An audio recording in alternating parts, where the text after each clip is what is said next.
You know, sometimes an album comes out of nowhere and just knocks you off your feet. And this album in particular is one of those that I have literally not been able to listen to anything else. I've spun this album maybe 5 or 6 times every day since last week when it dropped. And yeah, I don't see that ending anytime soon. So yeah, let's just dive into it. Singing sweetly to my doom, and I know there's no escaping. Jiminy by Bear Ghost.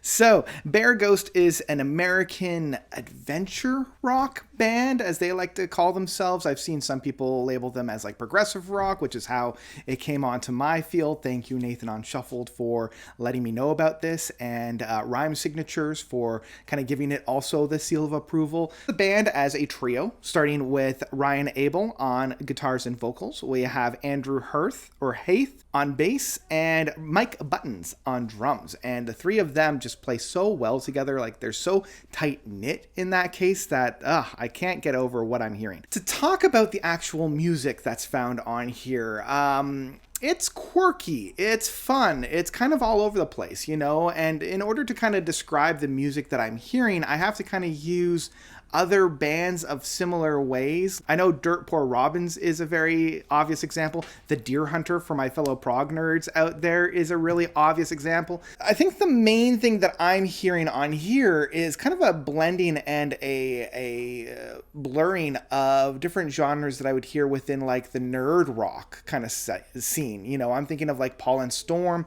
or more accurately like Kirby Crackle. Fun, don't take things so seriously, very tongue-in-cheek, very goofball, yuckamucks kind of an idea, but the overall presentation that's found within this kind of leads me back into the actual naming convention of this album, because the band went through some pretty tough times, you know, trying to navigate a scandal, booting out their one band member, and having to deal with the whole pandemic and wondering whether or not they could continue as a group.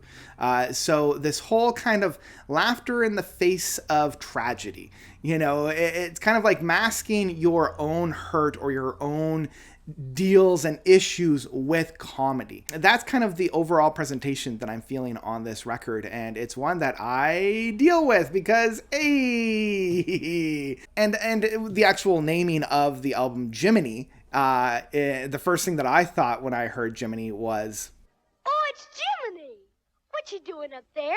and apparently I wasn't too far off the mark. Apparently, Ryan, when he was playing Kingdom Hearts, ran into the cutscene with Pinocchio gets up and he has this line read where he goes, "Jiminy, I'm not gonna make it." And continuously just shortening it down to Jiminy whenever, you know, something was dire, but they needed a little bit of comic relief in order to get them through it. I mean, I can sympathize with that. You know, I see myself using that technique quite regularly in my mind. I've talked a lot about the lead up to this album. Let's actually get into the nuts and bolts. Let's get into the actual flavoring of this. There's a lot of moments on this album that I just love, you know, and pretty much from start to finish. This album is one that I cannot put down. And it's hard to choose a favorite track off of this album, but Sirens is probably my favorite of the bunch, and it was released way back in 2020. It just floored me. You know, it doesn't follow the usual conventions of a typical rock song with the verse, chorus, bridge, chorus. Instead, they break off the verses and the choruses so that all the verses are at the very beginning and all the choruses are at the very end, with the bridge kind of bisecting the two. And the chorus work on this is just, I don't do this very often, but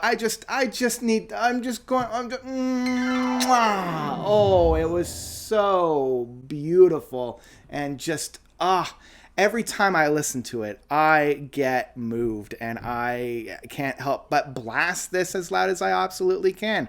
You know, we're blending that usual amazing territory that I come to bands like Between the Buried and Me, that have these really quirky, very strange, very intricate sections kind of circling around these massive death metal areas. And I feel like this album is oops, all quirky, fun, and amazing moments from those Between the Buried and Me albums. And this one in particular is very similar to that. Blended with that is the very quirky and very symphonic moments that we would get from A Deer Hunter, specifically within those last two act movements. What I really love is kind of the actual meaning behind the song, the lyrics and the messaging content, because I'm kind of a music first, lyrics second kind of person.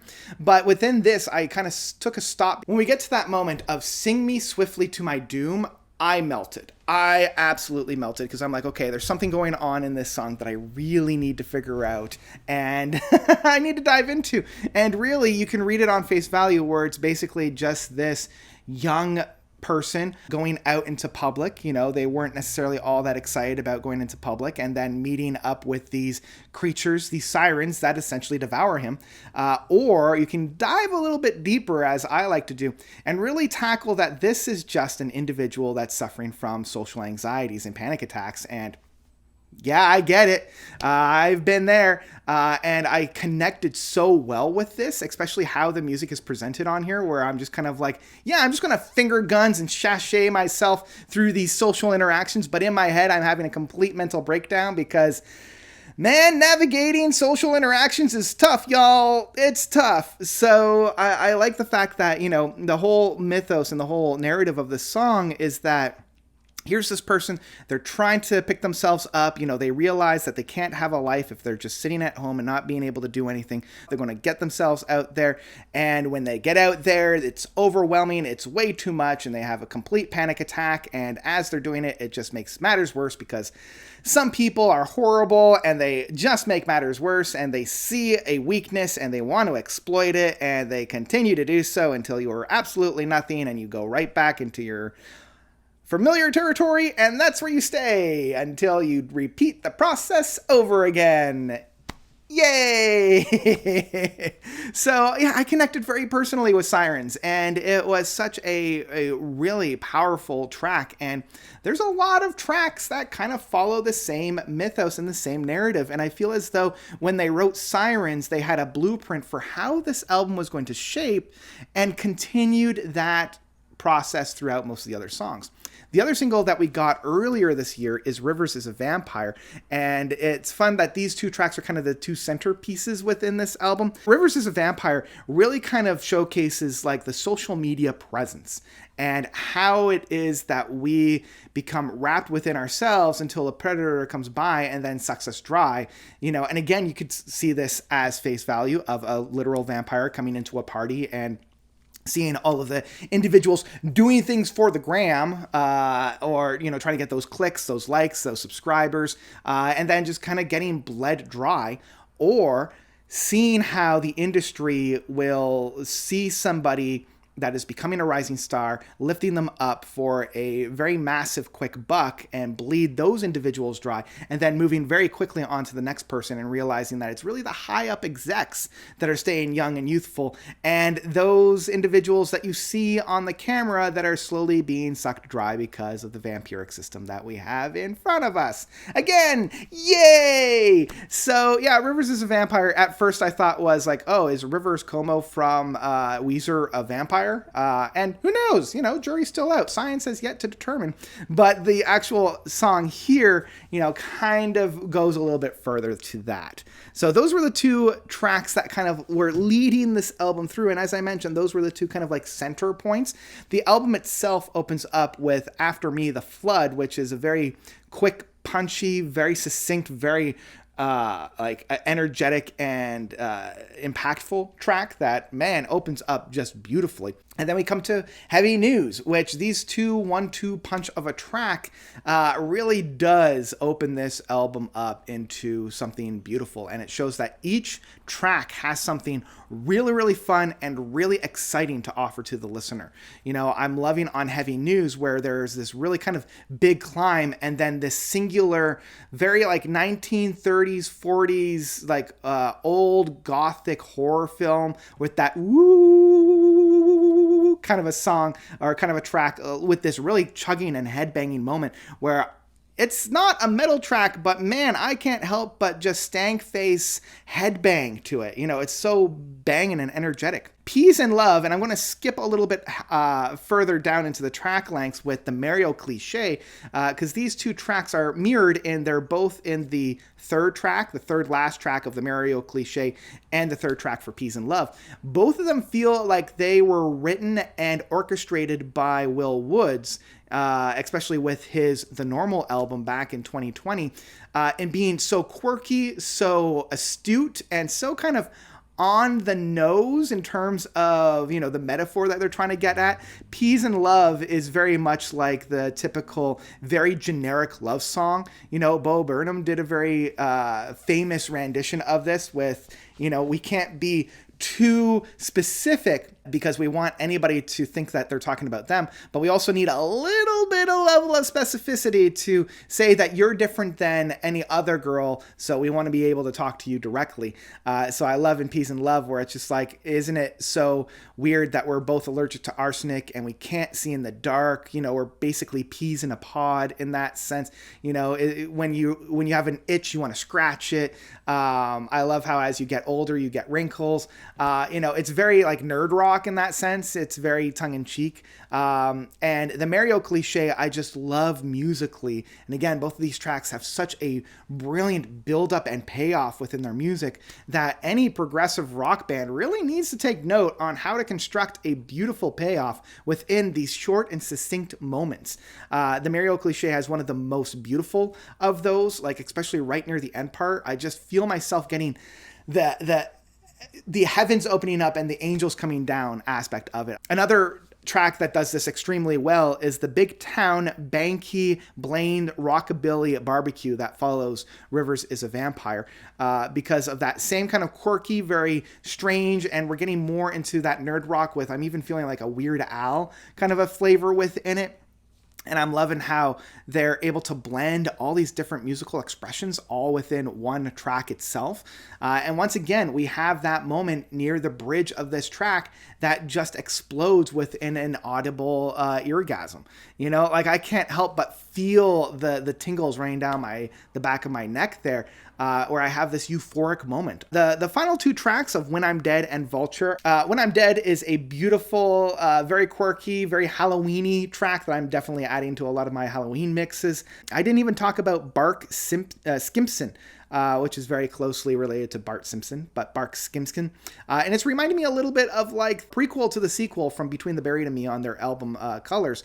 Very similar to this big mythical monster being this tree creature that destroys a town. But in this, it's like, I'm a little bit weird, I'm a little bit different, and people ostracize me and criticize me and demonize me because of that. And again, hey! And then we come to the final parlor trick, the final moment of Vulture. And Vulture, for me, is the moment where they kind of reveal their trick that they've been playing on us from the very beginning, which is this very masking tragedy with comedy. Laughing through the pain and laughing through the sadness. Because Vulture does not have any of that prelude. It's strictly that pain, and it's showcasing it so beautifully and so hauntingly. We're getting those moments of some of the biggest emo acts from the early 2000s, with like My Chemical Romance and Fall Out Boy, and Panic at the Disco. Like Ryan's vocal works on this track are so personal and so haunting on there. And he did flirt with it a little bit throughout the track length, specifically on Sirens and on Bark Skimpson, as well as within the Mario Cliche. But here, he lays it all out to rest, and I am moved every single time. And it's that kind of track that begs for me to circle right back around and listen to this album again. It ends on such a build-up, such a climb, and it is almost 7 minutes, and that 7 minutes is just a pure build to a grand crescendo that I cannot help but melt after I listen to.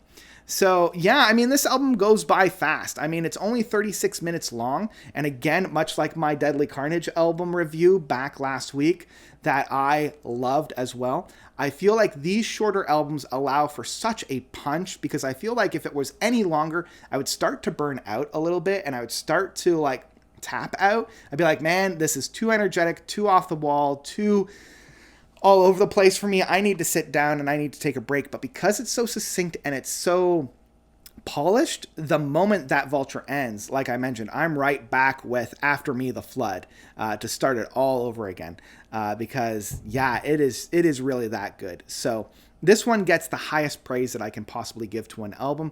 This is the first one of the year to receive it. We'll see if it's the only one to receive it. So I will say Jiminy from Bear Ghost is an absolute masterpiece. We're not worthy! We're not worthy! We're not worthy! Now, as I mentioned, I do not give that rating willy-nilly. You know, this is the first one of this year to receive that, and we've had some outstanding albums this year, but really, this one is one that no matter how much I listen to it, I still get something very beautiful out of it. And I don't think that this is just going to be a flash in the pan. We're going to see if any album is going to knock this one off of its pedestal at the moment. But yeah, this is an absolute run, don't walk to listen to it. I can see some people definitely not gravitating to it exactly, but this is exactly my taste in music. As it is, this album is, in my mind, a perfect album. It's one of those albums that comes by very, very rarely.